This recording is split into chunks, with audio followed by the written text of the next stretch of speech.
Hello Spidey welcome to my channel Valentine Stream Lost Cafe ลดน้ำหนักของเราวันนี้ครับเจ้าจะมาเห็นคลิปวิดีโอเมื่อคืนนี้มีการประชุมซูมกันและมีการสัมภาษณ์ระดับไดมอนด์กันไปเหตุผลที่ว่าเพิ่นกล่าวเข้ามาในธุรกิจตัวนี้และสำเร็จในระดับไดมอนด์เนี่ยเป็นคือจังไดเพราะว่าจากคนหนึ่งที่เริ่มลองซิมเบิ่งกาแฟแล้วมันเกิดผลและมีการแชร์อยู่ในหู Facebook และมีคนสนใจหลังจากนั้นก็มีการบอกต่อกันไปแล้วแชร์กันไปกลายเป็นธุรกิจที่ขยายไปหลายประเทศสำหรับกลุ่มของคนลาวและคนไทยเฮาเพราะว่าในธุรกิจเนี่ยส่วนมากจะมีคนอเมริกาและคนฟิลิปปินส์เห็นหลายแต่ว่าในกลุ่มของคนลาวเฮาคือเริ่มต้นจากคนนี้เนาะแล้วมันกลายเป็นธุรกิจที่ขยายตัวไปโดยที่บ่รู้สึกตัวหลายคนเข้ามาแล้วมาศึกษาเบิ่งแผนธุรกิจจริงๆแล้วก็คือเป็นธุรกิจที่แบบมี compensation ที่แบบสามารถตอบโจทย์ได้ในอนาคตเนาะถ้าผู้ใดต้องการที่กำลังสอบหาเรื่อง financial freedom อยู่คือมันสามารถสร้างรายได้เป็น passive income มันบ่แม่นเพียงแค่ธุรกิจขายกาแฟเนาะอันนี้คือมันเป็นproduct และสินค้าที่จะมาช่วยเหลือหลายๆคนที่มีปัญหาเรื่องโรคความอ้วนและก็ปัญหาเรื่องคอเลสเตอรอลเรื่องความดันเลือดแล้วก็น้ำตาลในกระแสเลือดหรือรวมมาถึงเบาหวานโอเคเดี๋ยวเรามาติดตามฟังในบทสัมภาษณ์ของข้าพเจ้าอยู่ใน Zoom meeting เมื่อคืนนี้เนาะโอเคขอบใจอย่างบ่ได้ยินเอาเลยโอเคเนาะสบายดีทุกคนเนาะสบายดีทุกคนอันนี้ก็พาเลน่าเนาะเริ่มธุรกิจกับครั้งแรกพาเลน่ากับบ่ได้ตั้งใจอยากมาเฮ็ดเป็นธุรกิจเนาะเห็นก็จูลี่โพสต์ในFacebook มีแต่เว้าเรื่องว่า Magic Coffee ก็เลยแบบว่า curious about it เนาะก็เลยโทรไปติดต่อกับจูลี่ว่ามันเป็นหยังอันกาแฟเจ้าหั่นนะ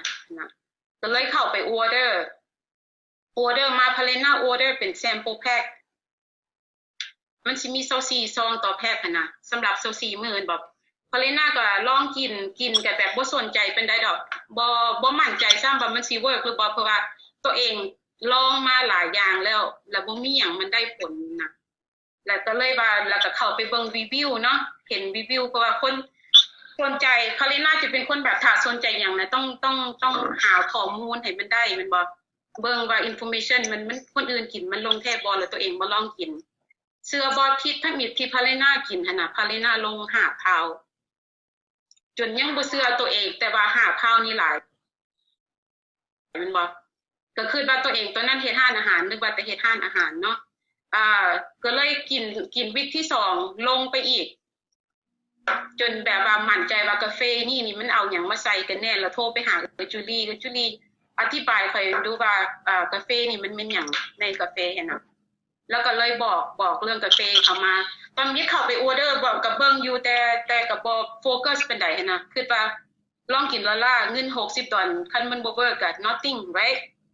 but actually กินไปกินมาแล้วมันเวิร์กจากแบบว่ากินไปแล้วมันลงมาหลายแล้วไผก็ค่อยมีสไลด์ค่อยขอเข้าแชร์สไลด์ได้บ่ได้คือว่าคันเว้าแล้วมันบ่เห็นรูปภาพเนาะคือว่าเตรียมพร้อมอยู่เดี๋ยวจะแชร์ให้เบิ่งโอเคแต่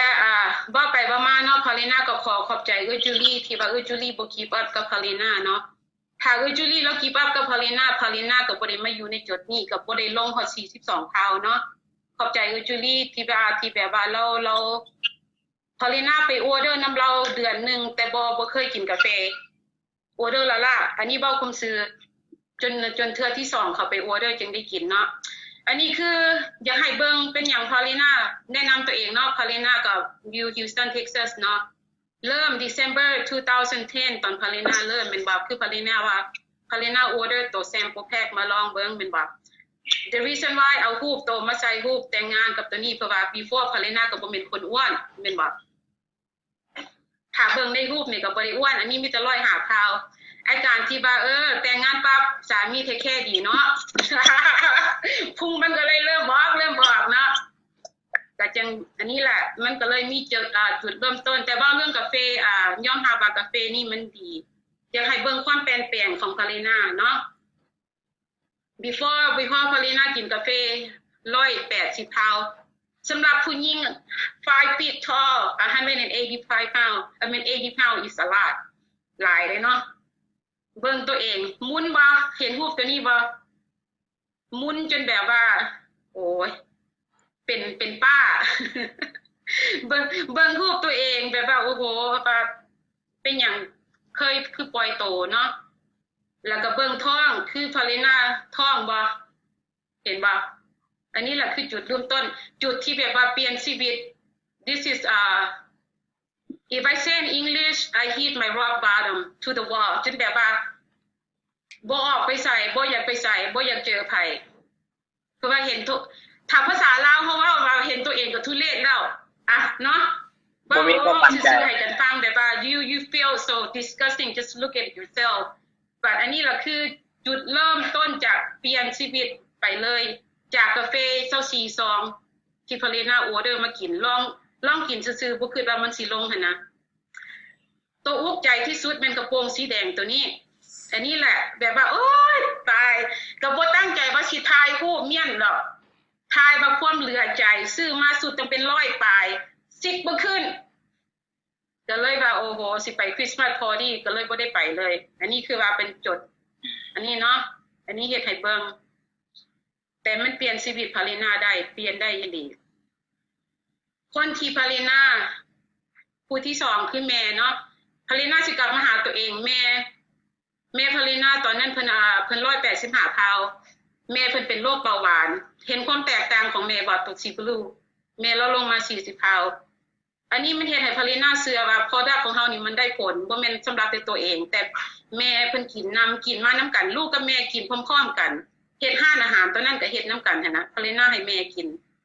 เพิ่นกินลงมากินไปเรื่อยๆจนแม่ลงมาได้40 ปลายพาวแต่เดี๋ยวนี้เราก็สามารถไปเฮ็ดเวียกเหตุการณ์ได้เนาะอันนี้คือจบเริ่มต้นของพาเลน่าเนาะอยากให้เบิ่งที่ว่าคนที่เป็นเบาหวานสามารถกินนี้ได้แล้วพาเลน่าจึงว่าเชื่อว่าพอได้มันได้ผลอีหลีจากว่าตัวเองกินแล้วบรรดาเดี๋ยวนี้นั่นแม่เราไปการก็ได้เราก็ไขมันเราก็high pressure high blood pressure แล้วก็บ่มีสุดยอดบ่จากกาแฟเฮาแล้วก็มันมียาตัวนึงที่แบบว่าตอนนี้แม่เราได้กินมาได้3 เดือนเขาเอิ้นว่าอินมาลินนะตัวซีที่แม่เราได้กินแล้วlater on พาเลน่าสิกลับมาเว้าตัวเรื่องเก่าตัวนี้เนาะอันนี้มีแต่เจ้าถามเขาว่าเริ่มต้นจังได๋อันนี้คือจุดเริ่มต้นข่อยอยากให้เบิ่งเนาะ before พาเลน่าน่ะมากินขนาดมากินแต่ของมันของหยังแบบว่าบ่เทคแคร์ตัวเองเนาะการที่เฮาปล่อยโตเฮาเองเป็นผู้หญิงหั่นน่ะค่อยกินมาได้เดือนได้6 เดือนค่อยลงมาได้30 พาวเห็นหุ่นค่อยบ่จากว่าท้องคนถือผ้าแล้วก็เบิ่งตัวนี้น่ะหลายคนเข้าใจคิดว่าค่อยไปทัชอัพที่รูปในหยังถ้าจะเบิ่งแท้ๆว่าสุดอันเดียวกันยืนกับแปลว่าทายมองเดียวกันในเฮือนหั่นน่ะเห็นบ่และท้องมันแปรลงใครก็คิดว่าไปเอ็กซ์ไซส์ตอนนี้ยังบ่ทันได้เริ่มเอ็กซ์ไซส์ได้ย้อนกาแฟรูปเดียวเนาะโอเคจากข่อยตะกี้ข่อยเคยใส่สุดไซส์14ข่อยลงมาไซส์6จะเห็นตามความแตกต่างในหุ่นบ่ในร่างกายเปลี่ยนเป็นคนละคนจากที่แบบว่าการที่แบบใส่หยังตะกี้ก็บ่อยากใส่เพราะว่ามันเฮาอึดอัดใส่หยังก็บ่ feel comfortable บ่รู้สึกว่าเฮางามเฮาหยังหั่นน่ะเดี๋ยวนี้แบบว่าเฮาใส่หยังเฮามีความมั่นใจมีความแบบว่าสำหรับตัวเองคือว่าตายเกิดใหม่เนาะสำหรับตัวพาเลน่าเองคือว่าฟีลแบบตัวเองตายเกิดใหม่แบบว่าจากเป็นคนที่แบบว่าบ่ไปใส่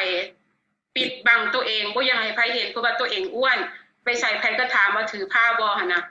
มันก็แบบว่าfeel depressed เนาะปฏิมาก็เริ่มร่างกายก็เริ่มเปลี่ยนแปลงโอ้โหสุดยอดตบมือให้วอลันเทอร์ของเราเนาะเปลี่ยนไปอันนี้ก็อยากให้เบิ่งเป็นรูปภาพขั้นเบ้าแล้วเจ้าสิบ่เห็นนำหั่นน่ะแล้วก็ตอนนั้นหันลงมาได้35 พาวก็เลยมีเอื้อยคนนึงเราแนะนำว่าเจ้าคือบ่ไปฟิตเนสให้ไปโทนอัพบอดี้เจ้าหั่นน่ะกับแม่นแท้พาเลน่าก็เลยไปเริ่มเอ็กซ์ไซส์เนาะก็เห็นตามว่าหุ่นกับท้องก็แปรลงแล้วก็อีหยังก็คือว่าเข้าเชฟเนาะจากว่าตะกี้เห็นมีแต่ท้องกับหน้าอกจนสิบ่มันแบบว่ามันใหญ่หลายตอนนั้นน่ะเลยตายเปลี่ยนแปลงมาเป็น เริ่มเป็นผู้เป็นคนเนาะก็ไปเอ็กซ์ไซส์อันนี้คือปัจจุบันลงมาได้40 พาวตัวนี้นะรูปตัวสีดำก็แปลว่ามีความมั่นใจขึ้นก็ย้อนกาแฟของเฮานี้แหละกินแล้วมันเห็นผลเนาะเห็นบ่มีคำถามยังบ่วันนี้น่ะโอเคหลังจากที่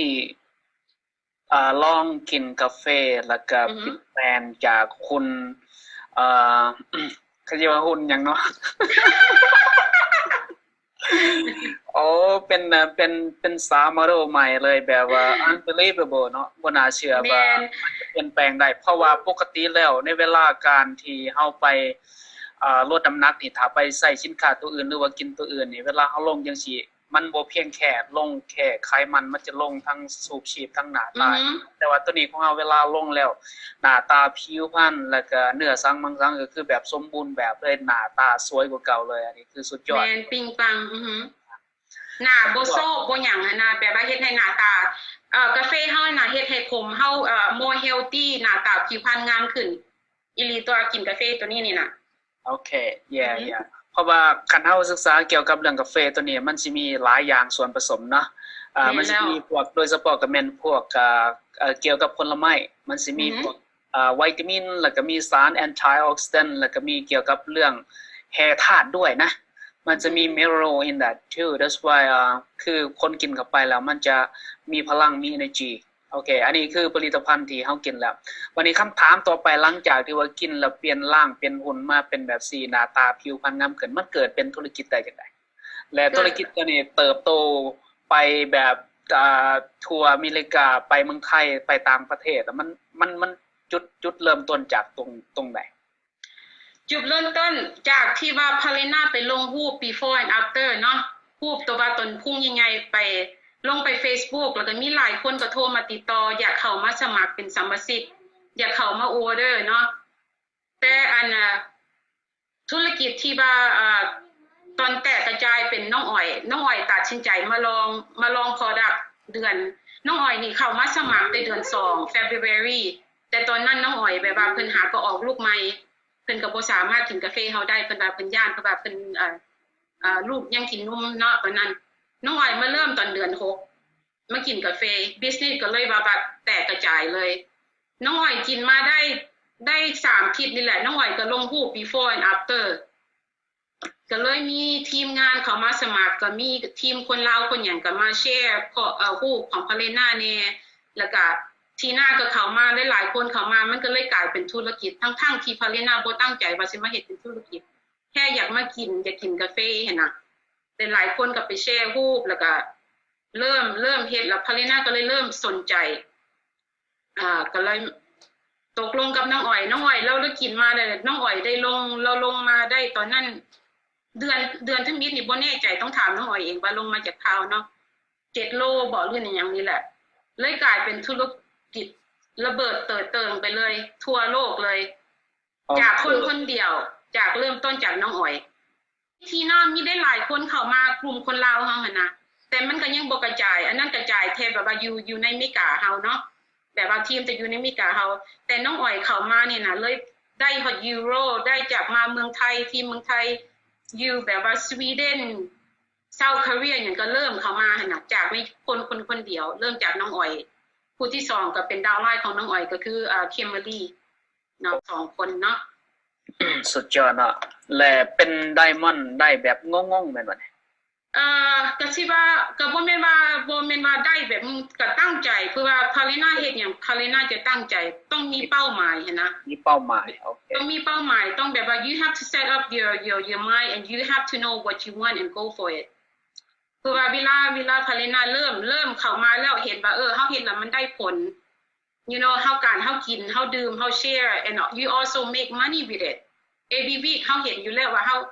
ทุกครั้งที่มันมีลูกค้าเขามาออเดอร์ product ของเฮา get pay every Friday เป็นบ่มันก็เริ่มเป็นธุรกิจแล้วพาเลนาก็เลยเริ่มมาตั้งใจว่าดีกว่าเฮาสิไปหาเหตุการณ์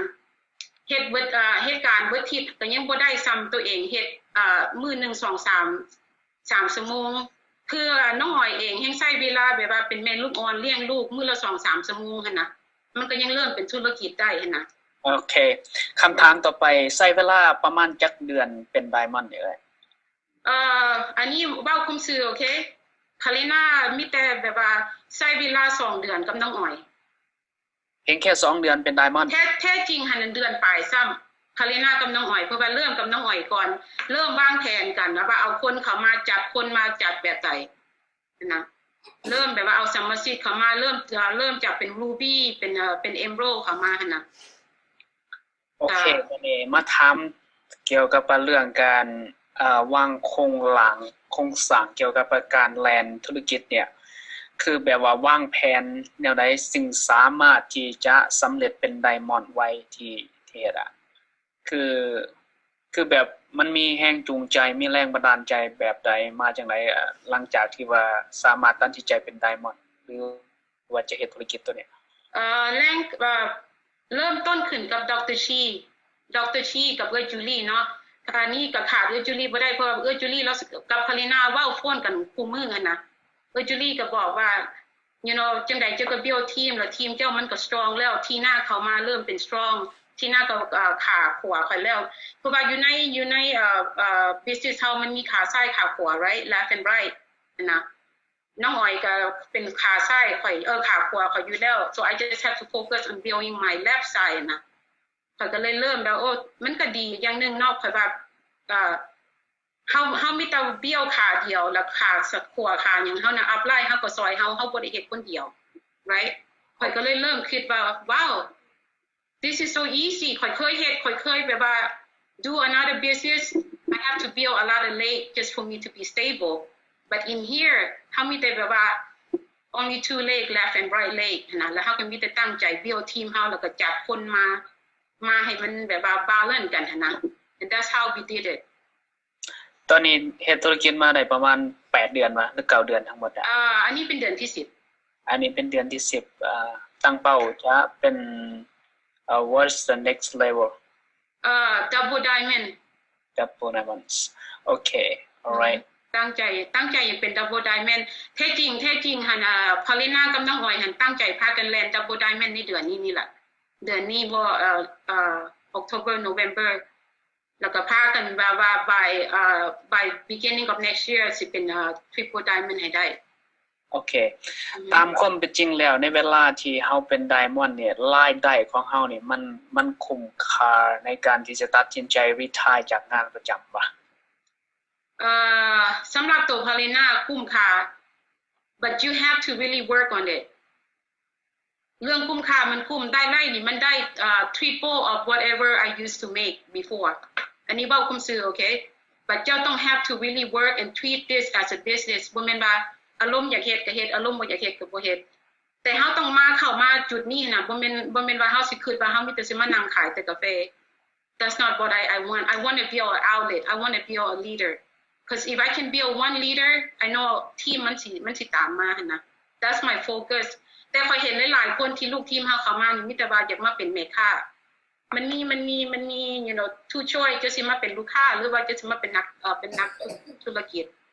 but as for myself Kalina always look to help leader นะถ้าเฮา help leader แล้วก็ they gonna bring team for you ก็คือตัวอย่างตัวน้องอ้อยเองเห็นบ่น้องอ้อยแล้วก็มีแบบว่าแล้วก็มีbackground แล้ว strong อยู่แล้วนะแล้วก็เป็น leader จาก another company อยู่แล้วนะโอเคสุดยอดเนาะต้องขอบใจซึ่งเป็นเนี่ยเป็นแรงบันดาลใจที่สุดสำหรับทีมลาวทีมไทยอยู่อเมริกาหรือมันจะกระจายไปทั่วโลกแล้วตอนนี้ถือว่า you gonna be on the top มันจะเป็นการช่วยเหลือเฮ็ดให้คนสุขภาพดีเฮ็ดให้คนมีอิสรภาพทางด้านการเงินหลายๆคนนี่ก็กำลังที่สอบหาเรื่อง financial freedom อยู่แต่เขาก็บ่ฮู้ว่า the two they don't know the two which one is the best two แม่นบ่จะเป็นเครื่องมือตัวใดที่สามารถให้เฮาสำเร็จได้และมี financial freedom ได้ไว้อันนี้คือเฮ็ดมาเพียงแค่10เดือนเป็น diamond แล้วก็สามารถตัดสินใจออกจากงานประจำเลิกทานอาหารเลิก everything just เลิกแล้วdo volunteer full time เลยแม่นบ่ right แม่นเดี๋ยวนี้เฮ็ด volunteer full time ขนาดเขาจะไปเปิดออฟฟิศให้ขาย insurance ก็ยังบ่เอา see ตอนได้เป็นไดมอนด์แปลว่าปล่อยหมดทุกอย่างเลยตั้งใจเดียวแต่ volunteers เพราะว่าพอลน่าจะเป็นคนแบบนิสัยแบบว่า if I see this is what I want nothing can stop me นะขนาดไผสิห้ามก็ยังบ่ฟังเพราะว่าฮู้แล้วว่าI have more future with volunteers ถ้าเฮาเบิ่งแล้วศึกษา volunteers นะมันสิไปได้ไกลและทุกคนสามารถเริ่มต้นแบบคือเฮาสมัครเข้ามาเซาดอนทุกเฮาบัดมันขึ้นนำเฮาเองว่าเฮาสิเฮ็ด how far you want it right the sky is unlimited yeah okay thank you so much เพราะว่าธุรกิจตัวนี้ตามข่อยมองเบิ่ง why I make my decision to do it because คือมันเป็นระบบแผน binary ดังที่พอลินาบอกว่าอันนี้คือ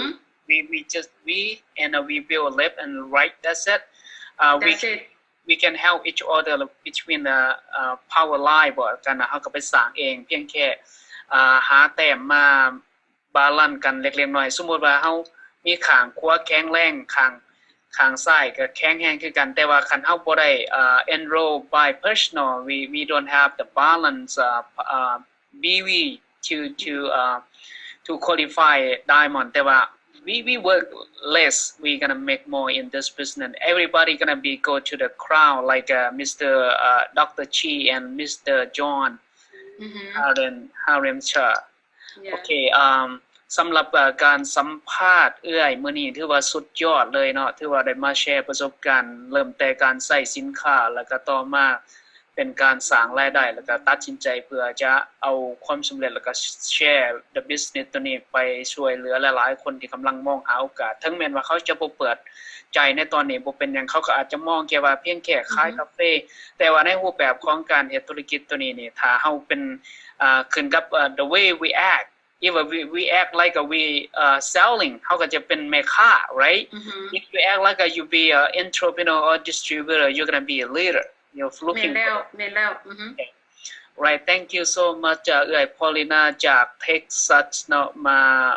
แชร์ thank you ขอบใจเจ้าคือกัน thank youหลายๆ okay thank you so much